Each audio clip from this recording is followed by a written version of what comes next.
ಸಮಸ್ಯೆಯಲ್ಲಿದ್ದೇನೆ. ಅಲ್ಲ, ಅದು ಆಗುತ್ತದೆ. ಹಾ, ಈ ರೀತಿ ಉರಿಯಾದಾಗ ಹಾ. ಎಲ್ಲೆಲ್ಲಿ ಯಾರ್ಯಾರಿಗೆ ಎಷ್ಟೊತ್ತಿಗೆ ಬಿಸಿ ಆಗುತ್ತದೆ ಸ್ವಲ್ಪ ಸುಮ್ಮನೆ ಉರಿಯಿಂದ ತಲೆ ಬಿಸಿ ಆದದ್ದಲ್ಲ, ಚಿಂತೆ. ಸಮಸ್ಯೆ ಚಿಂತೆಯಿಂದ ನನಗೆ ತಲೆ ಬಿಸಿ ಆದದ್ದು. ಇದು ಹಾ. ಚಿಂತಾ ಜನಕ ಸ್ಥಿತಿಯೋ ಜನಕ ಚಿಂತಾ ಸ್ಥಿತಿಯೋ? ನನಗೆ ಚಿಂತಾ ಸ್ಥಿತಿ ಅಂದ್ರೆ ಈಗ ಅಪ್ಪನಿಗೆ ಚಿಂತೆ ಬಂದು ಜನಕ ಚಿಂತಾ ಸ್ಥಿತಿ. ಚಿಂತಾ ಜನಕ ಅಂದ್ರೆ ಮಗನಿಗೆ ಬಂದ್ರೆ ಅಷ್ಟೇ. ಇದು ಅಪ್ಪನಿಗೆ ಬಂದ ಸಮಸ್ಯೆ ಅಲ್ಲ, ನನಗೇ ಬಂದ ಸಮಸ್ಯೆ. ಅಪ್ಪನಿಂದ ನೀವು ಬಂದದ್ದು. ಆ ಸಮಸ್ಯೆಯನ್ನು ಪರಿಹರಿಸಿಕೊಳ್ಳಬೇಕು ಅಂತ ಆದ್ರೆ ಅವನಿಗಿಂತ ನಾವು ಒಂದು ಪ್ರಧಾನವಾಗಿ ಕಾಣಬೇಕು. ಈಗ ಅವನಿಗೆ ಚತುರ್ಭುಜ ಅದೇ ದೊಡ್ಡದಲ್ಲ ಬಿಡಿ. ಎಲ್ಲಾದ್ರೂ ದೇವಿ ಮಾತನಾದ್ರೂ ಹೋಗಿ ಅಲ್ಲ, ದೇವಿ ಕಟ್ಟು ಕೈ ಇರ್ತದಲ್ಲ, ತಂದ್ಕೊಂಡು ತಿಂದೆ. ಎಷ್ಟು? 2 4 ಕಟ್ಟಿದ ನನಗೆ 6 ಆಗುದು. 4 ಕಟ್ಟುವುದು ಇದ್ದದ್ದು ಸೇರಿ 4. ಮತ್ತೆ ಯಾವತ್ತು ಮತ್ತೊಬ್ಬರಿಗಿಂತ ನಾವು ಕಡಿಮೆ ಅನಿಸ್ಕೊಳ್ಬಾರ್ದು. ಅವನಿಗೆ 4 ಆದ್ರೆ ನಮ್ಗೆ 6. ಶಂಖ ಚಕ್ರ ಕದಾ ಪದ್ಮ. ಮತ್ತೆರಡು ಯಾವುದು? ಮತ್ತೆರಡು ಯಾವ ಕೈಯಲ್ಲಿ? ಮತ್ತೆರಡು ಯಾವ್ದು ಸಿಗ್ತದೆ ನೋಡು. ಓಡಿಸ್ಲಿಕ್ಕೆ ಹಾಸ್ಲಿಕ್ಕೆ ಯಾವ್ದು ಅನುಕೂಲ ಆಗ್ತದೆ ಅದು. ಆಮೇಲೆ ಗರುಡ ವಾಹನ. ಅವ ಗರುಡ ಜೀವಂತ ಗರುಡ. ಜೀವಂತ ಗರುಡ ನಮ್ಮದಲ್ಲ ಅಗತ್ಯ. ನಾವು ಬಂಗಾರದ ಗರುಡ ಸುಪರ್ಣ. ಅವ ಕೇವಲ ಸುಪರ್ಣ, ನಾವು ಹಾಗಲ್ಲ, ಸುವರ್ಣ ಸುಪರ್ಣ ಬಂಗಾರದ. ಆದ್ರೆ ಒಂದು ಸಮಸ್ಯೆ ಪುಣ್ಯ, ಅವನ ಗರುಡ ಹಾರ್ತದೆ, ಅವನನ್ನ ಏರಿಸಿಕೊಂಡು ಹೋಗ್ತದೆ. ಈಗ ನಾನು ಬಂಗಾರದ ಗರುಡ ಮಾಡಿದ್ರೆ ಅದು ನಿಂತಲ್ಲೇ ನಿಂತ್ಕೊಂಡಿರ್ತದಲ್ಲ, ಅವ ಮೇಲೆ ಹಾರುವುದು, ನಾವು ಕೆಳಗೆ ನಿಂತ್ಕೊಂಡಿರ್ತೀವಿ. ಅದಕ್ಕೆಲ್ಲ ಚಿಂತೆ ಮಾಡಿ ಸಂಚರಿಸುವುದು ಬೇಡ. ಇಷ್ಟ ಹೇಳಿದವನಿಗೆ ಎಷ್ಟು ದಾರಿ ಗೊತ್ತಿಲ್ಲ. ಹೌದಾ? ಹೇಗೆ ಸಾಧ್ಯ? ಕೃಷ್ಣ ಬರುವಾಗ ಆ ಮೂಲೆಯಲ್ಲಿ ಒಂದು ಗಟ್ಟಿಯಾದ ಕಂಬ ಹೋಗಿತ್ತು. ಈ ಮೂಲೆಯಲ್ಲಿ ಒಂದು ಗಟ್ಟಿಯಾದ ಕಂಬ. 2 ಕಂಬ. 2 ಕಂಬಕ್ಕೆ ಆರಂಭ ಅಂತ್ಯಕ್ಕೆ 2 ಹಗ್ಗ. ಬಲಿಷ್ಠ 2 ಹಗ್ಗ. ಅದರ ಮಧ್ಯದಲ್ಲಿ ಒಂದು ಬಂಗಾರದ ಸುಪರ್ಣ. ಕೃಷ್ಣ ಬಂದಾಗ ಈ ಮೂಲೆಯಲ್ಲಿ ಸುಪರ್ಣ. ಅರ್ಥ ಆಯ್ತಾ? ಆ ತುದಿಗಿದ್ದವ ಕೆಳಗಡೆ ಹೇಳ್ತ. ಅವ ಜೀವಂತ ಗರುಡವನ್ನು ಏರಿ ಬರುವಾಗ ನಾನು ಈ ಬಂಗಾರದ ಗರುಡವನ್ನು ಏರುವುದು. ಈ ಕಡೆ ಇದ್ದವ ಇಲ್ಲಿಂದ ಯಾವುದ್ರಾಗ ಎಲ್ಲಿದ್ದ? ಆಗ ಬಂಗಾರದ ಗರುಡ ಆಕಸ್ಮಿಕ ಕೃಷ್ಣ ಬಂದ ಸಮಯದಲ್ಲಿ ಆ ಹಗ್ಗ ಎಳೆಯುವ ಮೊದಲಿಂದ ಎಲ್ಲಾದ್ರೂ ಎತ್ಕೊಂಡು ಹೋದ್ರೆ, ಅಥವಾ ಅವನಿಗೆಲ್ಲಾದ್ರೂ ನಿದ್ರೆ ಬಂದ್ರೆ ಇಲ್ಲ, ಹೇಗೆ? ನೀನೇ ಇದ್ದು ಒಂದು ಧೈರ್ಯ ಮಾಡ್ಬೋದು.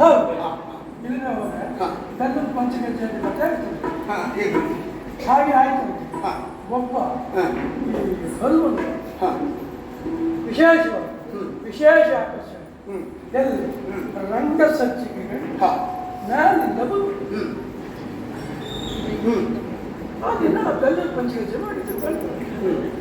ಅವರ ಸೊಳ್ಳೆ ಒಂದು ರಂಗಸ್ಥಳದಲ್ಲಿ ಬಿಟ್ಟಿದ್ದಾರೆ. ಅದನ್ನು ನಾವಿದನ್ನು ಹನುಮಂತಂದಾಗ ಆ ಹಿಂದುಗಡೆ ಹಕ್ಕ ಬಿಡುತ್ತೆ. ಇಲ್ಲಂತ ಇದ್ದು ಆ ಬಟ್ಟೆಗಳಿಗೆ ಬೆಲ್ಲದ ಪಂಚಗಜ್ಜೆ ವಜಾಪಟ್ಟೆ ಒಂದ್ಸಲ ಹೋದ್ರು. ಪಂಚಗಜ್ಜೆಯ ತಿಂದರು. ಪಂಚಗಜ್ಜೆಯ ತಿಂದರು ಅಷ್ಟೊತ್ತಿಗೆ ಪದ್ಯ ಬಂತು. ಆ ಪಂಚಗಜ್ಜೆಯ ಕೈರುವಾಗ ಹೊತ್ತಾಗಲು ಅವರು ಬಂದು ಮತ್ತೆ ಮೊದಲ ಮಾತಕ್ಕೆ ಕೂತರು. ಆಗಾಗದೆ ಅಲ್ಲಿರುವ ಬಂತು. ಇಲ್ಲಿ ಭಾರತ ಆದಿ ಜನರನ್ನು ಅಂತ ಹೇಳುವ ಸಂದರ್ಭಕ್ಕೆ ಸರಿಯಾಗಿ ಇವನ ಕಾಲಿಗೆ ಇರುವೆ ಬೆಚ್ಚಿತು. ನೀವು ಒಂದೇ ಸಲ ಹಗ್ಗ ಬಿಟ್ಟ ಇರು ಹೊಸ ಕೈ ಬಿಟ್ಟರೆ ನಾನು ಮತ್ತೆ ಕೆಳಗಿಲ್ಲ. ನಾವು ಈ ರೀತಿ ಮಾಡಬಾರ್ದು. ಬಹಳ ಜಾಗರೂಕರಾಗಿ ನಮ್ಮ ಕಾರ್ಯವನ್ನು ಕರ್ತವ್ಯವನ್ನು ಮಾಡಬೇಕು. ಮತ್ತೆ ನಿಜವಾಗಿ ಆಲೋಚನೆ ಮಾಡಿದರೆ ಕೇವಲ ಬಾಹ್ಯಾಡಂಬರಕ್ಕೆ ಕೃಷ್ಣ ಒಬ್ಬ ವಾಸುದೇವ ಅಂತ ಕರೆಸಿಕೊಳ್ಳಬಹುದು. ಇಲ್ಲೊಂದು ಪಂಡಿತರಿದ್ದಾರೆ ಕೇಳೋದು. ಮನೆಯಲ್ಲಿ ಅಪ್ಪನಿಗೆ ಶ್ರಾದ್ದಕ್ಕೆ ಪಿಂಡ ಬಿಡುವ ಅಧಿಕಾರ ಜ್ಯೇಷ್ಠ ಪುತ್ರನಿಗೆ ಇರ್ತದೆ ಬಿಟ್ಟರೆ ಮತ್ತೆ ಮಧ್ಯದವರಿಗೆ. ಸರಿ, ಹಾಗಾಗಿ ಅಧಿಕಾರ ನಿಮಗೆ ಇರ್ತದೆ. ಅಂತ ಕಾರಣಕ್ಕಾಗಿ ಅಲ್ಲ, ಹಿಂದಕ್ಕೆ ಅದೆಲ್ಲ ಸರಿ, ಹೆಸರು ಅವನಿಗೆ ಹೋಗ್ತದಲ್ಲ. ಹೋಗುದಿಲ್ಲ, ಹೋಗಿದಾಗ ನಾವು ಮಾಡಬೇಕು. ಅವನಿಗಿಂತ ಹೆಚ್ಚನ್ನು ನಾವು ಸಾಧಿಸಿ ತೋರಿಸ್ಬೇಕು.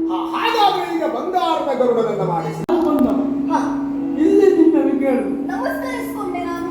ಹೋಗಾಯ್ತು, ಒಳ್ಳೆದಾಗಲಪ್ಪ. ಇದು ಒಳ್ಳೆದಾಯ್ತು. ಪ್ರತಿ ನಮಸ್ಕಾರ ಯಾವುದು ನಮಗೆ ಯೋಗ ಇದ್ರೆ ಒಳ್ಳೆದಾಯ್ತು. ಯಾಕೆ ನಿನಗೆ ಒಳ್ಳೆದಾಗಿ ನಿಂತಾನೆ ಒಳ್ಳೆದಾಗಿ ಯೋಗಿಸಿಲ್ಲ ನಂದು ಮಾತು ಒಂದಾಗಿ ನಡೆಯುವುದು ಯಾಕೆ ಬೇಕು? ನಿನ್ನ ಆಶೀರ್ವಾದವೇ ಇರುವ ನಂಬಿಕೆ ಅಲ್ಲ, ನನ್ನ ಯೋಗವೇ ಹಾಗೆ. ಹಾಗಾಗಿ ಈಗ ನಿನ್ನಲ್ಲಿ ನನ್ನ ಪ್ರಶ್ನೆ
ನಿನ್ನನ್ನ ನೋಡಿದ ಹೋಗಿ ಕೇಳಿದೆ.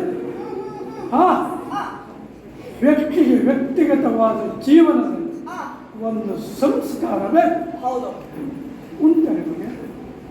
ನನಗೆ ನಿನ್ನನ್ನು ನೋಡಿದಾಗ ನಮಸ್ಕರಿಸಿಕೊಂಡಾಗ ಗೊತ್ತಾಗಿಲ್ಲ ನನ್ನ ಸಂಸ್ಕಾರ ಹೇಗೆ ಅಂತ. ನಿನ್ನನ್ನ ಕಂಡಾಗ ನಾನು ನಮಸ್ಕರಿಸಿಕೊಂಡಾಗ ನಿನಗೆ ಗೊತ್ತಾಗಲಿಲ್ವೇ ನನ್ನ ಸಂಸ್ಕಾರ ಹೇಗೆ ಎಂದು? ಹಾಗೆ ಹೇಳಲಿಕ್ಕೆ ಬರುವುದಿಲ್ಲ.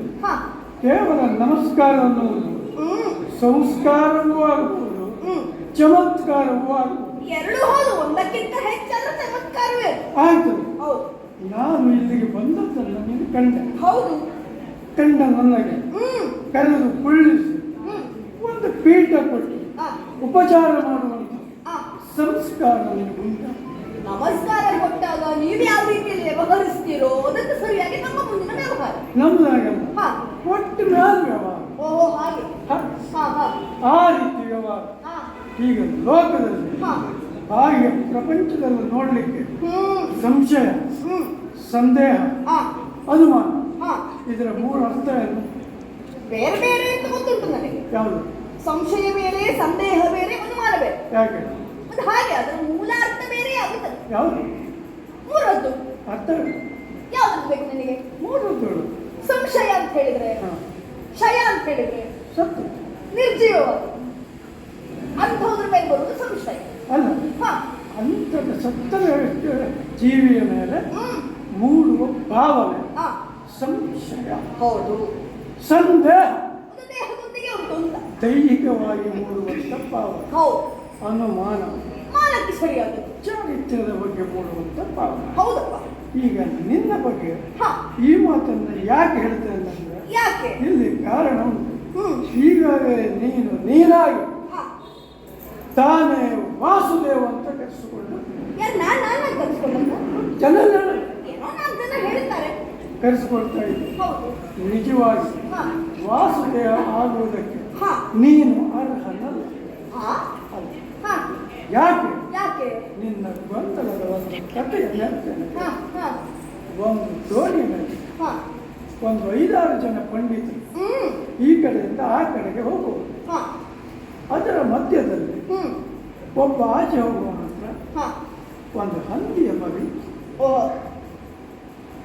ಆ ಹಂದಿ ಮರಿ ದೋಣಿಯಿಂದ ಈ ಕಡೆಗೆ ಆ ಕಡೆ ಹೋಗುದು, ಆ ಕಡೆಯಿಂದ ಈ ಕಡೆಗೆ ಬರುವುದು, ಉಪದ್ರ ಬರುವುದು. ಓಹೋ.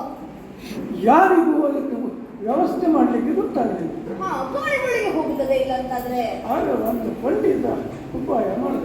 ಏನು? ಈ ಹಂದಿಯನ್ನು ನಾನು ನಿಲ್ಲಿಸ್ತೇನೆ ಅಂತ. ಹಾ. ಆಯ್ತಪ್ಪ ನಿಲ್ಲಿಸು. ಹಾ. ಹಂದಿ ತೆಗೆದು ಹೊಳೆಲ್ಲ ತೆಗೆದ. ಇದು ಯಾವ ರೀತಿ ಕೊಂಡಿದ್ದಾವ? ಪ್ರಾಣೋತ್ಕ್ರಮಣ ಸ್ಥಿತಿಯಲ್ಲಿದ್ದಂಥ ಹಂದಿ ಹಾ. ದೋಣಿಯ ಹಿಂದೆ ಈಜಿಕೊಂಡು ಬಂತು. ಹ್ಮ್. ಆಗ ಕಂಡವರು ಹೇಳಿದ್ರು, ಹ್ಮ್. ಅಯ್ಯೋ ಸತ್ತೋಗ್ತದೆ ಅವರು. ಮತ್ತಲ್ವಾ? ಅದನ್ನೆಲ್ಲ ಆಯ್ತು.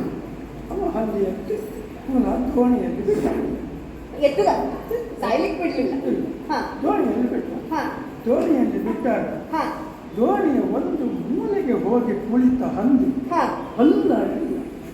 ಮತ್ತೆ ಒದ್ದಾಡಿದ್ರೆ ಮತ್ತೆ ಹಾಕ್ಬೋದು ಅಂತದಕ್ಕೆ. ಅಲ್ಲ, ಹಾ. ಯಾಕೆ? ಯಾಕೆ? ಅದಕ್ಕೆ ದೋಣಿಯ ಮಾನ್ಯತೆ ಆಗ ಗೊತ್ತಿರಲಿಲ್ಲ. ಹಾ. ಹಾ. ಹಾ. ಹಾ. ಹಾ. ಒಂದು ಸಲ ಹೊಳೆಯಲ್ಲಿ ಬಿದ್ದ ಮೇಲೆ ಹಾ. ಈ ದೋಣಿ ಇದ್ದದ್ದು ನನ್ನ ಜೀವ ರಕ್ಷಣೆ, ಓಹೋ. ಅದಲ್ಲದೆ ನಾನು ಸಾಯ್ತೇನೆ ಅಂತ ಆಲೋಚನೆ ಮಾಡ್ತೀನಿ. ಆಹಾ. ಯಾಕೆ ನಿನ್ನಲ್ಲಿ ಈ ಮಾತಾಡ್ತೇನೆ? ಯಾಕೆ? ಕೇವಲ ವಸುದೇವನಿಗೆ ಆವಿರ್ಭವಗೊಂಡ ಕಾರಣಕ್ಕಾಗಿ ಹಾ. ನೀನು ವಾಸುದೇವನಾಗಲಿಕ್ಕೆ ಸಾಧ್ಯ ಇಲ್ಲ. ಓಹೋ. ಹಾಗಿದ್ರೆ ಆ. ನಿಜವಾಗಿ ವಾಸುದೇವ ಹಾ. ಅಂತ ಕರೆಸಿಕೊಳ್ಳುವಂತಹ ಅರ್ಹತೆ ಇದ್ರೆ ಯಾರಿಗೆ? ಯಾರಿಗೆ? ಅವನ ಪಾಪೋ